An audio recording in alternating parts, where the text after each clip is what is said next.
اور یوں کہتے تھے خواہ کسی ہی عجیب بات، اور یوں کہتے تھے خواہ کیسے ہی عجیب بات ہمارے سامنے لاؤ کہ کہ اس کے ذریعہ ہم پر جادو چلاؤ، جب بھی ہم تمہاری بات ہرگز نہ مانیں گے۔ دیکھو اس طریقے سے جد میں اکڑ گئے موسیٰ علیہ السلام سے، ہرگز تمہاری بات کو نہیں مانیں گے، ایمان نہیں لائیں گے۔ اس طریقے سے اللہ تعالیٰ ان کو طوفان سے، ٹیٹیوں سے، گھن کے کیڑے سے، مینڈک سے، خون جو پانی وہ پیتے ہیں نا، جو گلاس میں لیتے ہیں تو ایک دم خون کے جیسا بن جاتا ہے، اور موسیٰ علیہ السلام اور بنی اسرائیل کے ہاتھ میں دیتے تو پانی بن جاتا ہے۔ اس طریقے سے آزمایا۔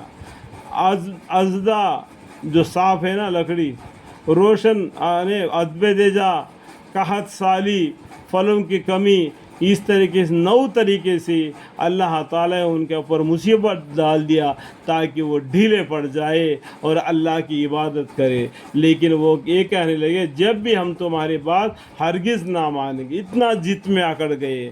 پھر اللہ تعالیٰ نے ان پر طوفان بھیجا، اور ٹیڈیا، اور گھن کا کیڑا، اور مینڈک، گھن کا کیڑا، یہ میں یہاں پر گھن کا ٹھیک لکھا پڑا تھا، مینڈک اور خون، یہ سب کھلے کھلے معجزے تھے، یہ سب ان کو دکھلا دیا تاکہ اللہ کے معجزوں کے سامنے وہ جھک جائے اور موسیٰ علیہ السلام پر، ان کے پیغمبری پر ایمان لائے، اے اللہ ہے اس کی عبادت کرے۔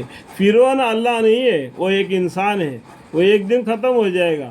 اللہ کبھی نہیں مرتا، اللہ ہمیشہ زندہ جاوید ہے۔ سمجھ میں آ گیا؟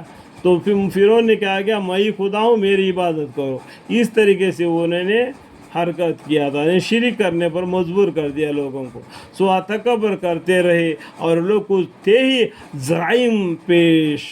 اللہم اغفر لی۔ اور جب ان پر کوئی عذاب واقع ہوتا تو یوں کہتے کہ اے موسیٰ علیہ السلام ہمارے لیے اپنے رب سے دعا کر دیجئے جس کا اس نے آپ سے عہد کر رکھا ہے، اگر آپ اس عذاب کو ہم سے ہٹا دیں تو ہم ضرور آپ کے کہنے سے ایمان لے آئیں گے، اور ہم بنی اسرائیل کو بھی رہا کریں گے، آپ کے ہمراہ کر دیں گے۔